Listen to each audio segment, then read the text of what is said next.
नमस्कार दोस्तों। जैसा कि आपको पता है, इंडिया ने विश्व कप का अभियान जीत के साथ किया है।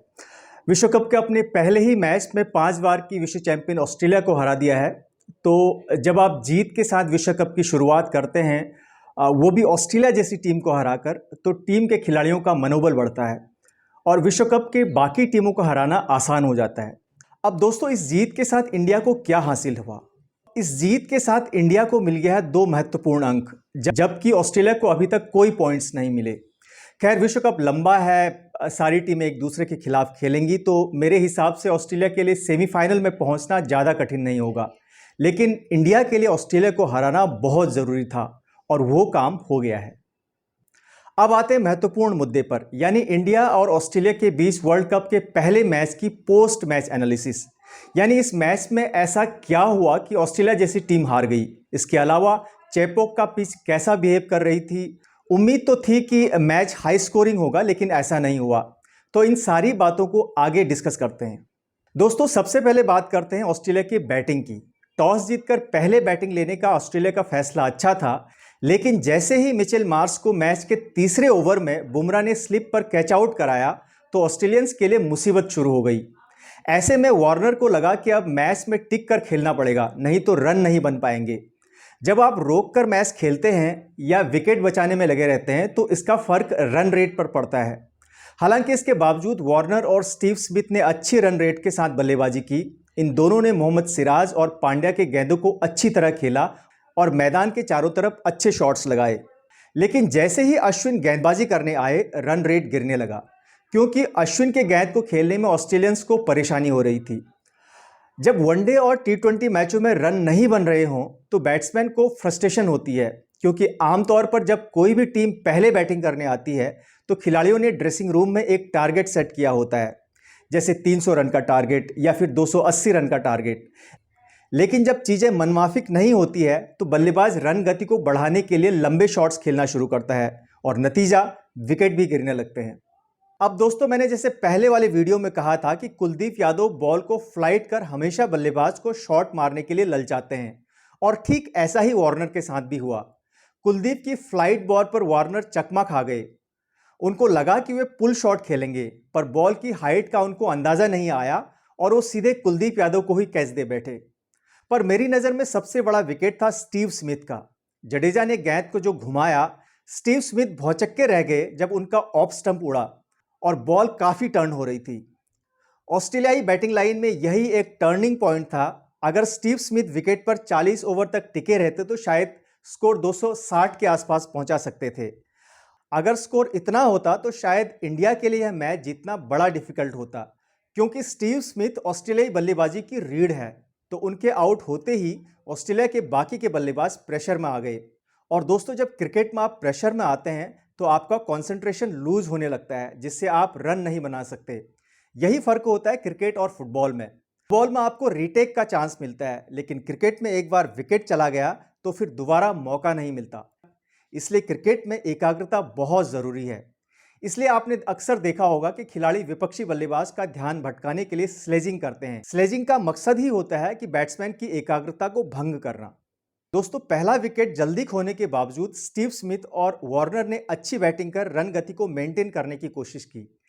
जैसा कि मैंने पहले वाले वीडियो में कहा था कि अश्विन और कुलदीप यादव को ऑस्ट्रेलियाई बैट्समैन नहीं झेल पाएंगे। आपने देखा होगा, बिल्कुल वैसा ही हुआ।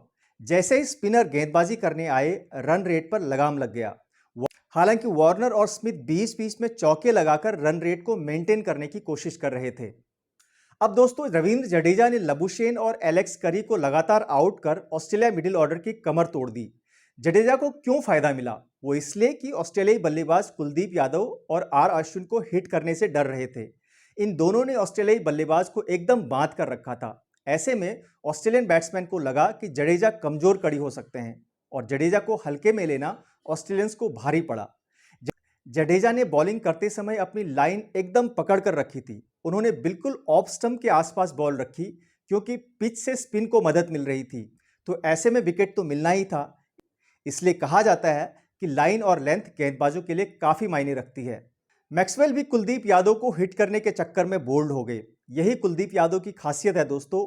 वे बॉल को फ्लाइट कराकर बल्लेबाज को शॉट खेलने के लिए प्रेरित करते हैं और यही अक्सर बैट्समैन के लिए जानलेवा साबित होता है। दोस्तों, लास्ट में ऑस्ट्रेलिया के जो दो मेन गेंदबाज पैट कमिंस और मिचेल स्टार्क ने 50 रन नहीं जोड़े होते तो शायद स्कोर 155 के आसपास होता। खैर, चेन्नई के चेपॉक स्टेडियम पर ऑस्ट्रेलिया ने इंडिया को जीत के लिए जो टारगेट 200 रनों का दिया था वो मैच जीतने के लिए काफ़ी नहीं था। अब दोस्तों, इंडिया की बैटिंग की एनालिसिस करने से पहले यह जान लेते हैं कि ऑस्ट्रेलियाई बल्लेबाज चेन्नई में क्यों रन नहीं बना पाए। मेरे हिसाब से इसके दो बड़े कारण हैं। एक, पिच स्पिनर्स के लिए बनाई गई थी। आपने देखा होगा कि जडेजा और कुलदीप यादव की बॉल काफ़ी टर्न हो रही थी। और दूसरा, गर्मी हद से ज़्यादा थी। चेन्नई का तापमान 31 डिग्री सेल्सियस और ह्यूमिडिटी 80% थी। अब दोस्तों, 80% ह्यूमिडिटी बहुत ज़्यादा होता है। बरसात में उत्तर भारत में ह्यूमिडिटी 70% के आसपास रहता है। और इस ह्यूमिडिटी में आपने देखा होगा कि जुलाई और अगस्त के महीने में उत्तर भारत में उमस से कितना बुरा हाल होता है। यहाँ चेन्नई में तो उमस इससे भी ज़्यादा थी। तो दोस्तों, एसी वाले मौसम में रहने वाले गोरे ऑस्ट्रेलियंस के लिए ये उमस बर्दाश्त से बाहर थी, जिसकी वजह से वो अपना नेचुरल परफॉर्मेंस नहीं दे पाए। बात करते हैं इंडियन बैट्समैनों की। जब इंडिया बैटिंग करने आई और ईशान किशन और रोहित शर्मा क्रीज पर थे तो आपने देखा होगा कि उनका बॉडी लैंग्वेज चैंपियंस की तरह नहीं था। दोनों बल्लेबाज कुछ घबराए हुए लग रहे थे। उनको पता था कि ऑस्ट्रेलियन के फास्ट बॉलरों का नई गेंद के साथ मुकाबला करना आसान नहीं होता। जब 2 रन पर 3 विकेट चले गए तो हमारे स्टार बैट्समैन विराट कोहली ने केएल राहुल के साथ समझदारी भरी पारी खेली। यही फर्क होता है दोस्तों एक बड़े मैच प्लेयर में। आप सिचुएशन के हिसाब से बल्लेबाजी करते हैं।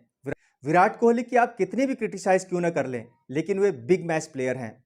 इसलिए तो वे दुनिया के सबसे बेहतरीन बैट्समैनों में गिने जाते हैं। क्योंकि टैलेंट के साथ अगर टेम्परामेंट नहीं है तो फिर वो किसी काम का नहीं। विराट कोहली में टेम्परामेंट है। आपने इस मैच में श्रेयस अय्यर की बल्लेबाजी भी देखी होगी।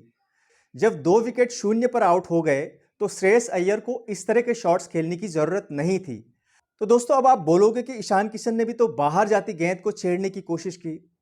तो दोस्तों, ईशान किशन ने सही बॉल पर सही शॉट लगाने की कोशिश की थी। ये बात और है कि वे बॉल की ऊंचाई को जज नहीं कर पाए और आउट हो गए, वरना इस तरह के बॉल को इसी तरह खेला जाता है। अब वहीं दूसरी तरफ दोस्तों, केएल राहुल की काफ़ी आलोचना होती है। लोग कहते हैं कि उनको इंडियन टीम में बार बार मौका दिया गया है, इसके बावजूद वे परफॉर्म नहीं कर रहे थे। लेकिन जब उन्होंने एशिया कप में वापसी की तो वे धैर्य के साथ लगातार अच्छी बल्लेबाजी कर रहे थे।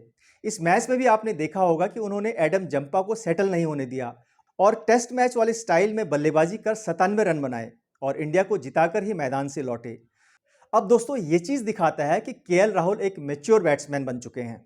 दोनों बल्लेबाज केएल राहुल और विराट कोहली अच्छी बॉल को रोकते रहे और खराब बॉल में स्ट्राइक रोटेट करते रहे, जिसकी वजह से ऑस्ट्रेलिया के गेंदबाजों को इन दोनों को आउट करने में परेशानी हुई।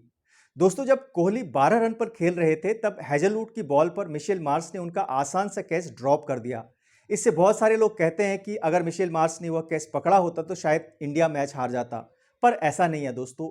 इंडिया तब भी यह मैच जीत जाता क्योंकि हमारी बैटिंग लाइनअप में काफ़ी डेप्थ है। अगर कोहली आउट होते तो हार्दिक पांड्या थे, फिर उसके बाद रविंद्र जडेजा एक फुल फ्लेज बैट्समैन है, उसके बाद अश्विन भी अच्छी बैटिंग कर लेते हैं, तो यहाँ इंडिया को ज़्यादा खतरा नहीं था। खैर, इंडिया ने 42वें ओवर में ही यह मैच जीत लिया। अब दोस्तों, इस जीत के क्या मायने हैं? इस जीत के मायने हैं कि आने वाले मैचों में इंडिया को बाकी देशों की टीमों को हराने में ज़्यादा कठिनाई नहीं होगी, क्योंकि जब आप विश्व कप की सबसे तगड़ी टीम को हराते हैं तो फिर बांग्लादेश, नीदरलैंड, श्रीलंका, अफगानिस्तान जैसी टीम को हराना ज़्यादा कठिन नहीं होता और इस तरह हमारी टीम आराम से सेमीफाइनल के लिए क्वालिफाई कर जाएगी। इस वक्त सबसे पहला टारगेट तो है सेमीफाइनल के लिए क्वालिफाई करना। फिर एक बार आप सेमीफाइनल में पहुंचे तो चैंपियन बनने के लिए केवल 2 ही मैच जीतने होते हैं। इसलिए दोस्तों, ये जीत बड़ी है। सोचो अगर कि इंडिया का मुकाबला इस वर्ल्ड कप के सेमीफाइनल या फाइनल में फिर से ऑस्ट्रेलिया के साथ हो तो इंडिया की टीम उस मुकाबले पर भारी पड़ सकती है, क्योंकि हम इससे पहले ऑस्ट्रेलिया को हरा चुके हैं। तो जब आप किसी को मुकाबले में पहले पटखनी दे चुके हों तो उसके खिलाफ आप हमेशा चढ़कर खेलते हैं। इसका उदाहरण आप आने वाले मैचों में देखेंगे। तो फिलहाल यह एक बड़ी जीत है, क्योंकि ऑस्ट्रेलिया की टीम एक बड़ी टीम है। अगर इंडिया की टीम ने जीत के मोमेंटम को इसी तरह बनाए रखा तो इस बार विश्व कप पक्का है। तो फिलहाल मेरे स्पोर्ट्स चैनल मर्तुलिया स्पोर्ट्स में बस इतना ही। अगर आपको मेरा ये वीडियो पसंद आया तो मेरे वीडियो को लाइक, शेयर और सब्सक्राइब कर दीजिए। मेरा वीडियो देखने के लिए आपका बहुत बहुत शुक्रिया। नमस्कार।